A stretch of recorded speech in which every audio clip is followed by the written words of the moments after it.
వస్తుంది వస్తూ వస్తూ తనతో వెన్నెల వెలుగులు తెస్తుంది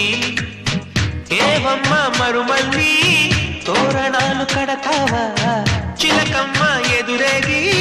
స్వాగతాలు చెబుతావా పూల పొదరిల్లేరా